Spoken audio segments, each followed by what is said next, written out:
So what would you say to someone who said, because you acknowledge that perhaps we painted history in a jingoistic way previously and we're working towards making it more honest, an honest representation of history. But what would you say to someone who would say, well, this is the moment when kind of ethnic minority people, women, LGBT people are now getting their fair hearing, and that this is just people that are very uncomfortable with having that increased representation, reacting against that? Well, I mean, the first thing is, I do think a lot of people who make those claims need to know more.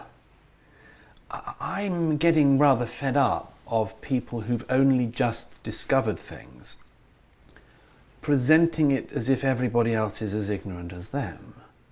Like, some of us happen to know a lot of female writers before the year 2020. Some of us can think of an awful lot of very talented and brilliant black figures from before today. Some of us happen to know that there have been very prominent gay figures who existed before 2020. And I'm sort of startled at how much people give themselves away when they present it as if this is all new. Now, is it true that certain figures and certain voices were not heard as much in the past? Sure, but you can play that game almost irreducibly. And by the way, another thing worth pointing out in that is there are a lot of lines we don't play that along now. For instance, you can very easily say that the history of literature and politics has to a considerable degree underrepresented the working class. You can say that in almost every country.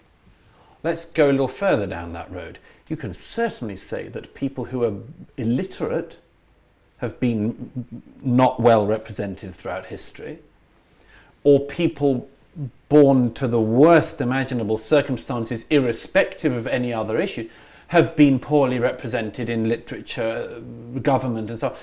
There are lots of ways in which we could do this. Now, the way in which we've decided to focus on it, for all sorts of reasons at the moment, is let's focus on it on gender, race, and sexuality. But, I mean, history was a mess for almost everyone.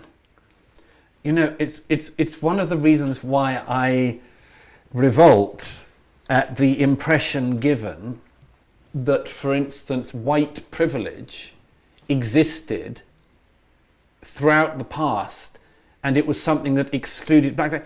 Most people in this country did not have an easy 14th century or 15th century or any other century up to the present. You know, you only have to go 2 generations back to people who, you know, didn't have basic sanitation in this country.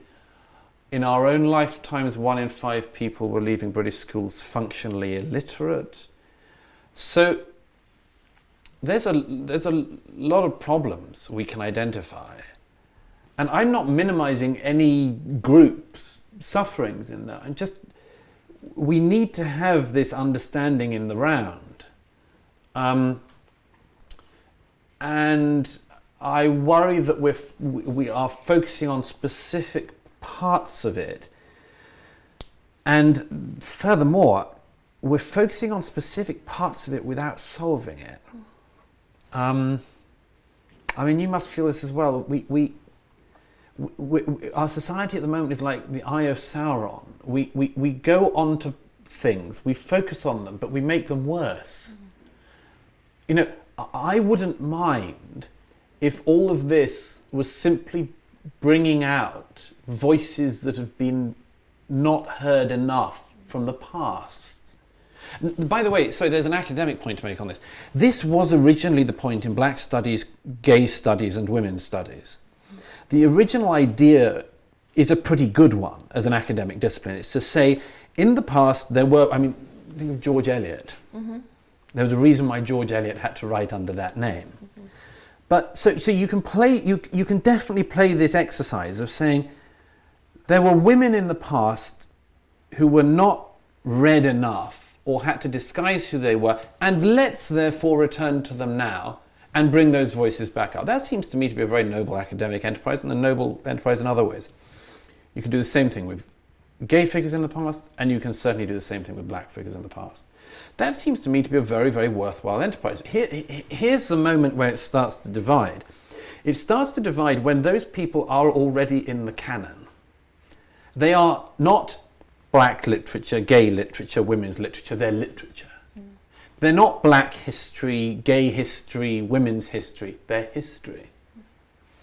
And one thing, and I focus on this in the studies thing, because it's so interesting that what has ended up happening, instead of allowing these figures to become part of that and remain part of that, they suddenly are back to being in the special interest shelves. And that seems to me an epitome of what I would have thought we wouldn't want.